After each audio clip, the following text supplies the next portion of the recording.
শেখ হাসিনা 15 বছরে লাকুম দীনুকুম ওয়ালিয়া দিন কতবার পড়ছে? বহুতবার পড়ছে। কিন্তু সূরা হজের 41 নম্বর আয়াত জিন্দেগিতে একবার পড়ছে তো দূরের কথা, শুনছে কিনা সন্দেহ। এগুলো শুনবে না, এগুলো বলবেও না। শুধু বলবে তো নাই, এগুলো যারা বলতে চাইবে তাদের কণ্ঠরোধ করবার চেষ্টা করবে।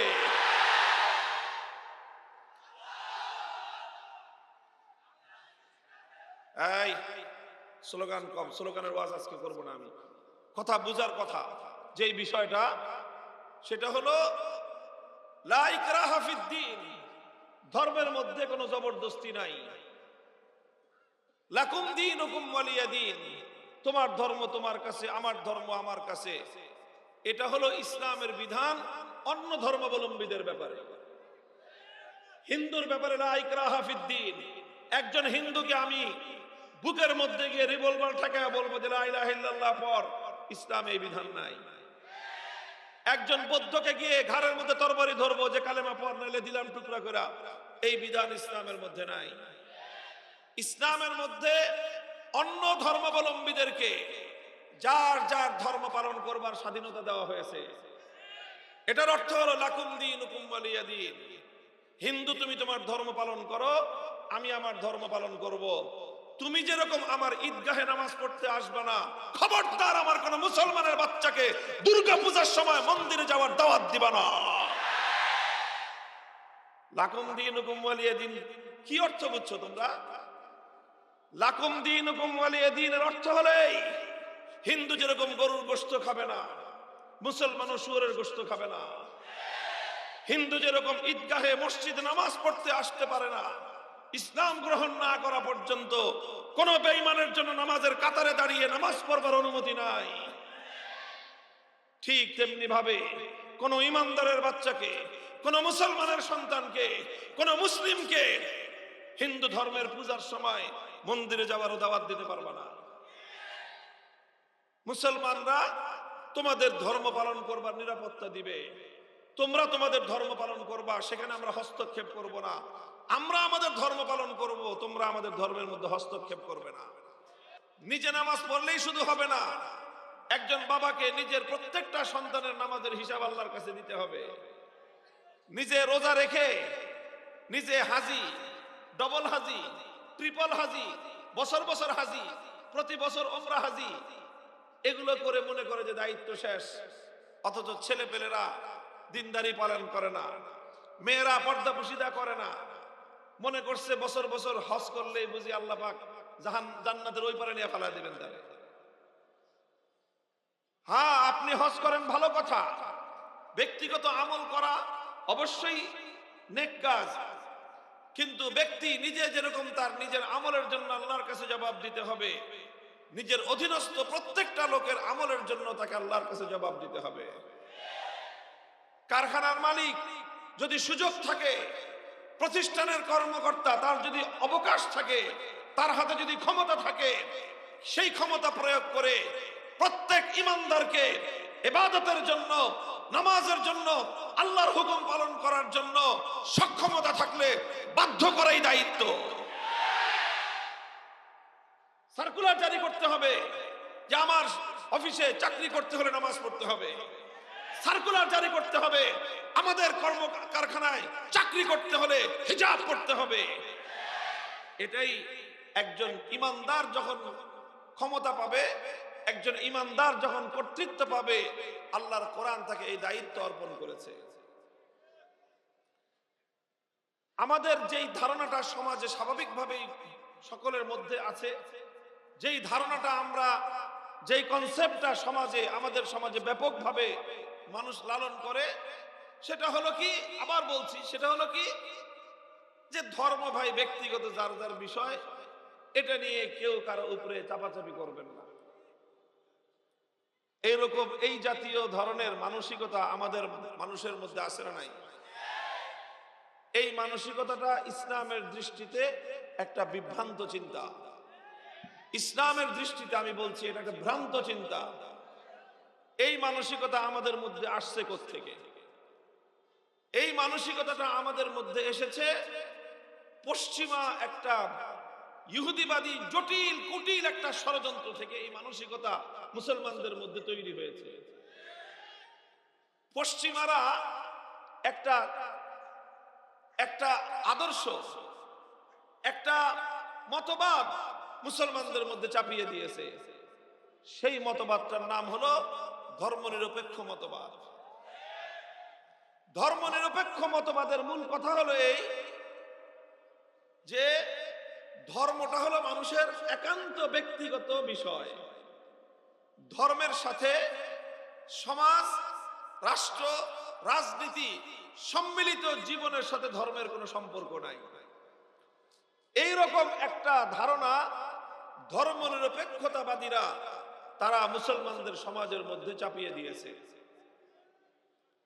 আমি আবার কোরআনের আয়াত বলতেছি, আপনারা আল্লাহর কোরআনের কথা, ইসলামের দর্শন, ইসলামের মতবাদটা বুঝেন, আর পশ্চিমা ধর্মনিরপেক্ষ মতবাদীদের কথাটাও বুঝেন, পার্থক্যটা বুঝে আসবে। আল্লাহ বলছেন, আল্লাযীনা ইম্মাক্কান্নাহুম ফিল আরদি আকামুস সালাতা ওয়া আতাউয যাকাতা ওয়া আমারু বিল মারুফ ওয়া নাহাউ আনিল মুনকার ওয়ালিল্লাহি আকিবাতুল উমুর।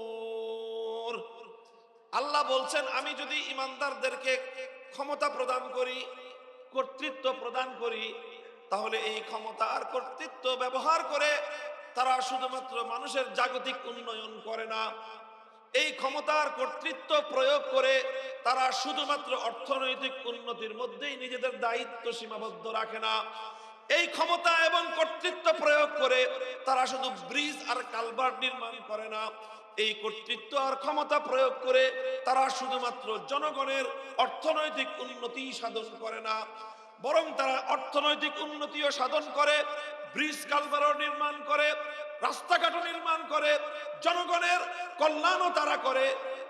জনগণের জাগতিক কল্যাণ যেমন করে, ঠিক তেমনি ভাবে তারা গোটা জাতিকে আল্লাহর হুকুম পালন করবার জন্য যা করতে হয় তাই করে। আল্লাহর হুকুম পালন করার জন্য তারা যা করতে হয়, ক্ষমতা প্রয়োগ করতে হলে ক্ষমতা প্রয়োগ করে, আল্লাহর হুকুম পালন করার জন্য শক্তি প্রয়োগ করতে হলে তারা সেই শক্তিও প্রয়োগ করে। মুহতারাম হাজিরিন, এখানে দুইটা জায়গা থেকে কনফিউশন তৈরি হয়, দুইটা জায়গায় কনফিউশন তৈরি হয়। সেই দুইটা কনফিউশনের জবাব আমি দিব, দীর্ঘ আলোচনা করার অবকাশ আমার নাই। একটা কনফিউশন হলো, তাহলে এই যে হুজুর কোরআনে পাকের মধ্যে যে কিছু আয়াত আছে যে যার যার ধর্ম তার তার কাছে, তোমার ধর্ম তুমি পালন করো, আমার ধর্ম আমি পালন করি, ধর্মের মধ্যে কোনো জবরদস্তি নাই, এই জাতীয় কথা আছে না নাই? লা ইকরাহা ফিদ্দীন, ধর্মের মধ্যে কোনো বাধ্যবাধকতা নাই। লাকুম দীনুকুম ওয়ালিয়া দীন, তোমার ধর্ম তোমার কাছে, আমার ধর্ম আমার কাছে। এই কথাগুলি শুধুমাত্র এই ধর্মনিরপেক্ষতাবাদীরা আওড়ায়। শেখ হাসিনা 15 বছরে লাকুম দীনুকুম ওয়ালিয়া দীন কতবার পড়ছে? বহুতবার পড়ছে, কিন্তু সূরা হজের 41 নম্বর আয়াত জিন্দেগিতে একবার পড়ছে তো দূরের কথা, শুনছে কিনা সন্দেহ। এগুলো শুনবে না, এগুলো বলবেও না, শুধু বলবে তো নাই, এগুলো যারা বলতে চাইবে তাদের কণ্ঠরোধ করবার চেষ্টা করবে।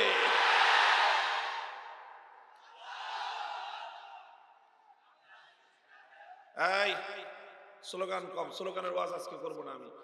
কথা বুঝার কথা, যেই বিষয়টা সেটা হলো লা ইকরাহা ফিদ্দীন, ধর্মের মধ্যে কোনো জবরদস্তি নাই। লাকুম দীনুকুম ওয়ালিয়া দীন, তোমার ধর্ম তোমার কাছে, আমার ধর্ম আমার কাছে। এটা হলো ইসলামের বিধান অন্য ধর্মাবলম্বীদের ব্যাপারে। হিন্দুর ব্যাপারে লা ইকরাহা ফিদ্দীন, একজন হিন্দুকে আমি বুকের মধ্যে গিয়ে রিভলভার ঠেকায় বলবো যে লা ইলাহা ইল্লাল্লাহ পর, ইসলামে এই বিধান নাই। একজন বৌদ্ধকে গিয়ে ঘাড়ের মধ্যে তরবারি ধরবো যে কালেমা পর, নাইলে দিলাম টুকরা করে, এই বিধান ইসলামের মধ্যে নাই। ইসলামের মধ্যে অন্য ধর্মাবলম্বীদেরকে যার যার ধর্ম পালন করবার স্বাধীনতা দেওয়া হয়েছে। এটার অর্থ হলো লাকুম দীনুকুম ওয়ালিয়া দীন, হিন্দু তুমি তোমার ধর্ম পালন করো, আমি আমার ধর্ম পালন করব।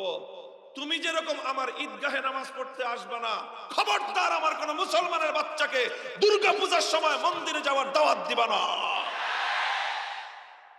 লাকুম দীনুকুম ওয়ালিয়া দিন কি অর্থ বুঝছো তোমরা?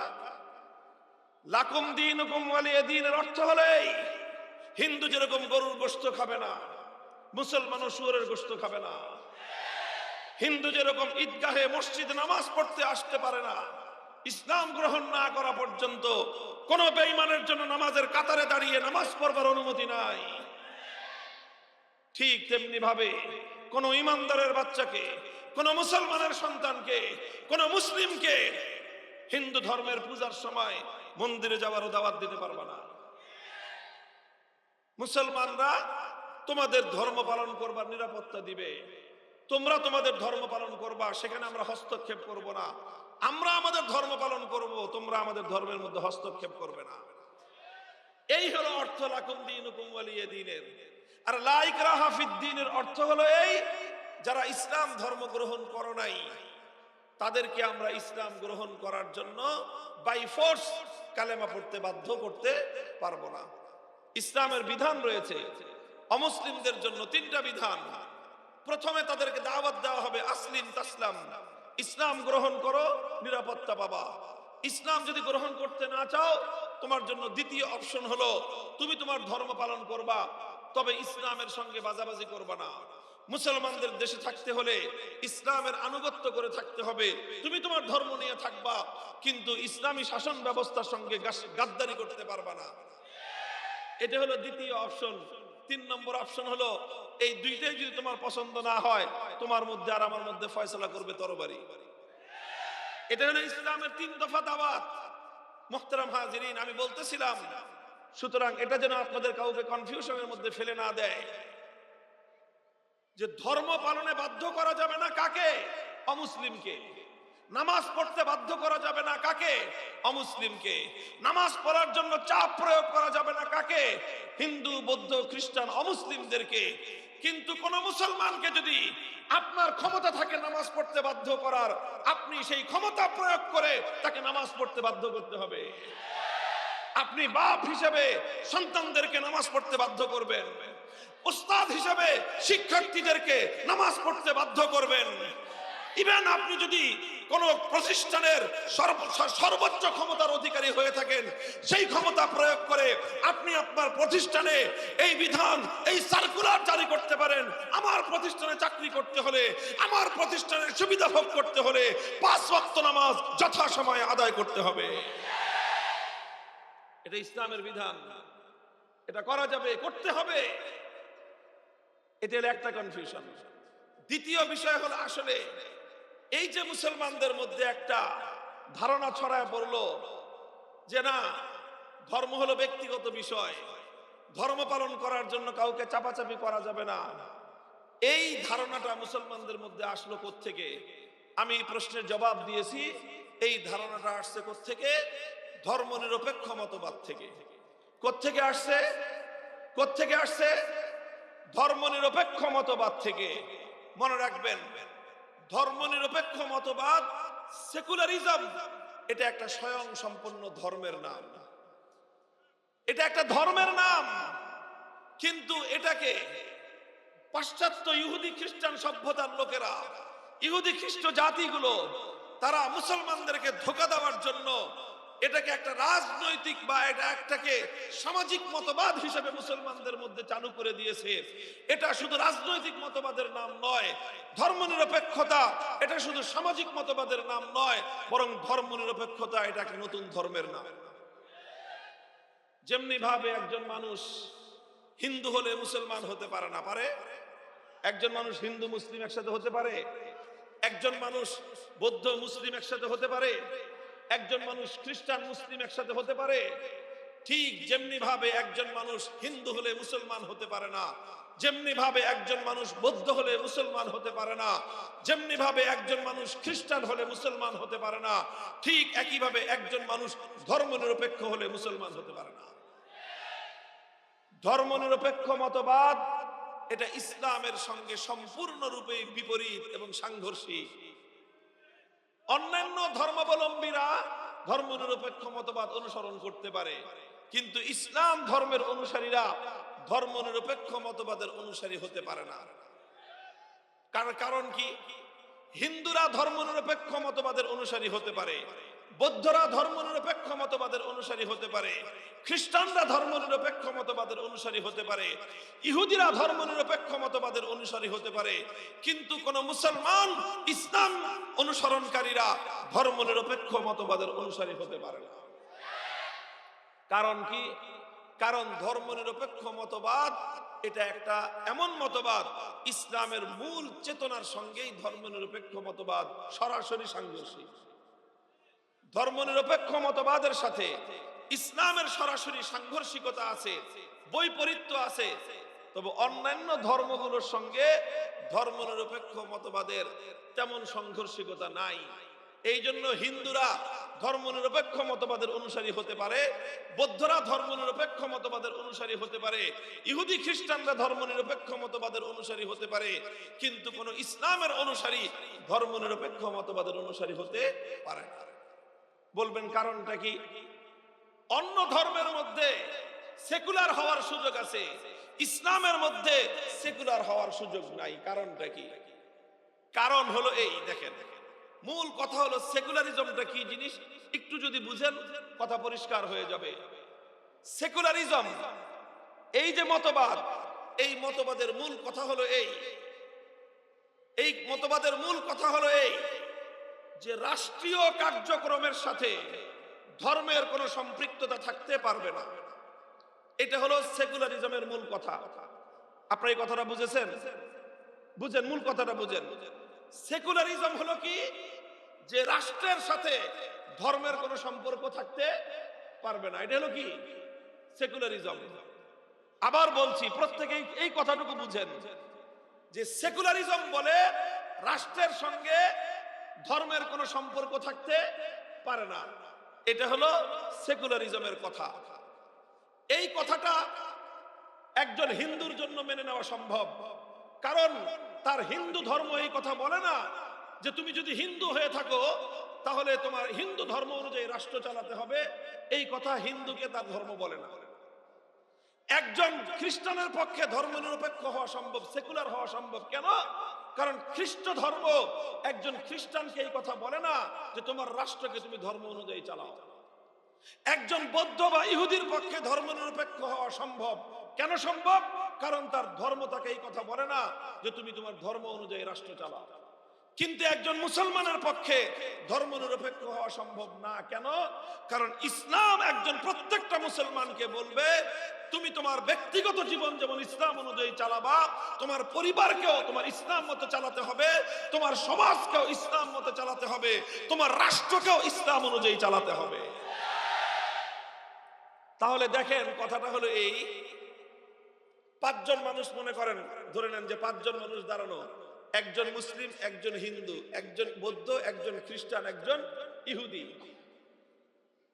একজন মুসলিম ছাড়া বাকি যে চারজন আছে, হিন্দু, বৌদ্ধ, ইহুদি, খ্রিস্টান, এই চারজনকে তাদের ধর্ম এই কথা বলে না যে তোমার রাষ্ট্র তোমার ধর্ম অনুযায়ী চালাতে হবে। যেহেতু তার ধর্ম তাকে, তার রাষ্ট্রকে তার ধর্ম অনুযায়ী চালাতে বাধ্য করে না, এই জন্য সে ধর্মনিরপেক্ষ মতবাদকে মানতে পারবে, যেই মতবাদ তাকে বলে যে রাষ্ট্রের সঙ্গে ধর্মের সম্পর্ক থাকতে পারবে না। কথাটা বুঝতে পারছেন আপনারা? যেহেতু ধর্মনিরপেক্ষ মতবাদ মানুষকে কি বলে, ধর্মনিরপেক্ষ মতবাদ কি বলে বলেন তো? রাষ্ট্রের সাথে ধর্মের সম্পর্ক থাকতে পারবে না, রাষ্ট্রের সাথে ধর্মের সম্পর্ক থাকতে পারবে না। যেহেতু ধর্মনিরপেক্ষ মতবাদ অনুযায়ী রাষ্ট্রের সঙ্গে ধর্মের সম্পর্ক থাকতে পারবে না, হিন্দুর জন্য কোনো সমস্যা নাই, কারণ তার ধর্ম তো তাকে এই কথা বলে নাই যে না রাষ্ট্রের সাথে ধর্মের সম্পর্ক থাকতে হবে। বলছে? যেহেতু বলে নাই, সুতরাং সে যদি তার রাষ্ট্রের সঙ্গে তার ধর্মের সম্পর্ক যদি না থাকে, তাহলে হিন্দুকে তার ধর্ম পালন করতে সমস্যা হবে না। বৌদ্ধকেও যেহেতু তার ধর্ম এই কথা বলে নাই তোমার রাষ্ট্রের সাথে ধর্মের সম্পর্ক থাকতে হবে, এই জন্য একজন বৌদ্ধ ধর্মনিরপেক্ষ হইলে সমস্যা নাই, কারণ সে ধর্মনিরপেক্ষ হয়েও বৌদ্ধ ধর্ম পালন করতে পারবে, বৌদ্ধ ধর্ম তো তাকে বলে নাই যে তোমার রাষ্ট্র ধর্ম অনুযায়ী চালাতে হবে। খ্রিস্টানের কথাও একই, ইহুদির কথাও একই। তাদের কাউকে তাদের ধর্ম এই কথা বলে না যে তোমার রাষ্ট্র ধর্ম অনুযায়ী চালাতে হবে। এই জন্য সব ধর্মাবলম্বীরা ধর্মনিরপেক্ষ মতবাদ গ্রহণ করতে পারে, কিন্তু মুসলমান ধর্মনিরপেক্ষ মতবাদ অবলম্বন করতে পারে না, গ্রহণ করতে পারে না। কেন পারে না? কারণ ধর্মনিরপেক্ষ মতবাদ বলবে রাষ্ট্রের সঙ্গে ধর্মকে মিলাবা না, ইসলাম বলবে রাষ্ট্রকে ধর্ম ছাড়া চালাবা না। এখন তাহলে মুসলমান যদি ধর্মনিরপেক্ষ হয় তাহলে তার সামনে দুইটা নির্দেশ। কয়টা নির্দেশ বলেন? কয়টা নির্দেশ? সেকুলারিজম বলবে রাষ্ট্রের সঙ্গে ধর্মকে মিলাবা না, ইসলাম বলবে রাষ্ট্রকে ইসলাম ছাড়া চালাবা না। এখন আপনি বলেন একজন মানুষ একই সঙ্গে এই দুইটা আদেশ পালন করতে পারবে? ধর্মের সঙ্গে রাষ্ট্রের সঙ্গে ধর্মকে মিলাবে না, আবার রাষ্ট্রকে ধর্ম অনুযায়ী চালাবে, এই দুইটা আদেশ একসঙ্গে পালন করা সম্ভব? এই দুইটা আদেশ যেহেতু একসঙ্গে পালন করা সম্ভব নয়, এজন্যই বলি কোন মুসলমানের পক্ষে ধর্মনিরপেক্ষ হওয়া সম্ভব নয়। মুহতারাম হাজিরিন, ও মুসলমান, আমি সবসময় মুসলমান ভাইদেরকে হাতে পায়ে ধরে একটা কথা বোঝাবার চেষ্টা করি। ও মুসলমান, তুমি তোমার ইসলামটাকে অন্যান্য ধর্মের এক মাপকাঠি দিয়ে তোমার ধর্ম ইসলামকে তুমি মাপবা না। ও মুসলমান, তোমার ইসলাম অন্য ধর্মগুলোর সঙ্গে এক পাল্লায় মাপা যায় না। অন্য ধর্মগুলোর সঙ্গে ইসলামকে এক পাল্লায় মাপা যায় না। কেন যায় না? কারণ অন্য যতগুলো ধর্ম আছে সবগুলো ধর্ম ডেট এক্সপায়ার, মেয়াদোত্তীর্ণ, বাতিল ধর্ম। সবগুলো ধর্ম বিকৃতির শিকার, অরিজিনাল ধর্ম নাই কোথাও। হিন্দু ধর্ম অরিজিনাল ধর্ম নাই, বৌদ্ধ ধর্ম অরিজিনাল ধর্ম নাই, খ্রিস্ট ধর্ম অরিজিনাল ধর্ম নাই, ইহুদি ধর্ম অরিজিনাল যে ধর্ম ছিল সেটা এখন নাই। সেটা পরিবর্তন হতে হতে মানুষের ইচ্ছা মতো পরিবর্তন হতে হতে মানুষের খেয়াল খুশি মতে বানানো জগা খিচুড়ি হিসেবেই দুনিয়াতে চলমান আছে। কিন্তু ইসলামের মধ্যে এক চুল পরিমাণ কোনো পরিবর্তন হয় নাই। আল্লাহর কোরআন আল্লাহ যেভাবে নাজিল করেছিলেন 1400 বছর ধরে, আল্লাহর কোরআনে পাকের মধ্যে একটা অক্ষর তো দূরের কথা, একটা নোক্তার পর্যন্ত আজ পর্যন্ত কেউ পরিবর্তন করতে পারে নাই, কিয়ামত পর্যন্ত পারবে না। ইসলামের কোন বিধান 1400 বছরের মধ্যে চেঞ্জ হয় নাই। ইসলামের কোন বিধান পরিবর্তন হয় না। যে বিধান আল্লাহর পয়গম্বর দিয়ে গেছেন আজও সেই বিধান বলবৎ আছে, কিয়ামত পর্যন্ত সেই বিধান বলবৎ থাকবে। শুধুমাত্র একটা বিধান পরিবর্তন হবে, শুধুমাত্র একটা বিধান পরিবর্তন হবে, সেটা আল্লাহর নবী বলে দিয়ে গেছেন। ওই বিধানটা পরিবর্তন হবে কিয়ামতের আগে, যখন হযরত মাহদী আলাইহিস সালামের আবির্ভাব ঘটবে, হযরত ঈসা আলাইহিস সালাম আসমান থেকে নাজিল হবেন। ওই সময়ে শুধুমাত্র ইসলাম ধর্মের একটা বিধান পরিবর্তন হবে, সেটা আমার নবী 1400 বছর আগে বলে দিয়ে গেছেন। ওই একটা বিধান ছাড়া আমার নবীর যুগ থেকে নিয়ে কিয়ামত পর্যন্ত ইসলামের কোনো বিধানের মধ্যে কোনো পরিবর্তন হবে না। এই জন্য ইসলাম ধর্মের যেহেতু কোনো পরিবর্তন করা যায় না, এই জন্য ইসলাম ধর্মটা হলো একটা কংক্রিট ধর্ম। কংক্রিট বুঝেন? কংক্রিট বুঝেন না? কংক্রিটের ঢালাই করা একটা জিনিস, কংক্রিটের ঢালাই করা একটা জিনিস, এটার মধ্যে কোনো পরিবর্তন করা যায় না। বলবেন অন্যান্য ধর্মগুলো, ইসলাম ছাড়া পৃথিবীতে যত ধর্ম আছে, এটা আমার তুলনামূলক ধর্মতত্ত্বের ভিন্ন একটা সেপারেট আলোচনা আছে। আজকে আমি ওই বিস্তারিত আলোচনায় যাব না, শুধু এতটুকু বলি যে অন্য কোন ধর্ম ইসলামের মতো এরকম কংক্রিট না। অন্য সবগুলো ধর্ম পরিবর্তন হয়, চেঞ্জ হয়, বিধান পরিবর্তন হয়, বিধান পরিবর্তন হয়। ইসলামের মধ্যে কোনো বিধান পরিবর্তন হয় না। হিন্দু ধর্মের মধ্যে আগে একসময় বিধান ছিল সতীদাহ প্রথা। বলেন আসছিল কি ছিল না? একজন সতী নারী, তার সতীত্বের পরিচয় হলো যে যার সাথে তার বিয়ে হয়েছে, স্বামী যদি মারা যায় তো স্বামীকে যখন চিতায় জ্বালাবে তখন সতী নারী হয়ে থাকলে তার স্ত্রীকেও, জীবন্ত স্ত্রীকে তার স্বামীর সঙ্গে একই চিতায় জ্বালায় পুরায় সারখার করে দিবে। এই বিধান হিন্দু ধর্মের মধ্যে ছিল। সেই ধর্মের বিধান পরিবর্তন হয়ে গেছে। এখন আর হিন্দুর এই ধর্মের মধ্যে বিধান নাই।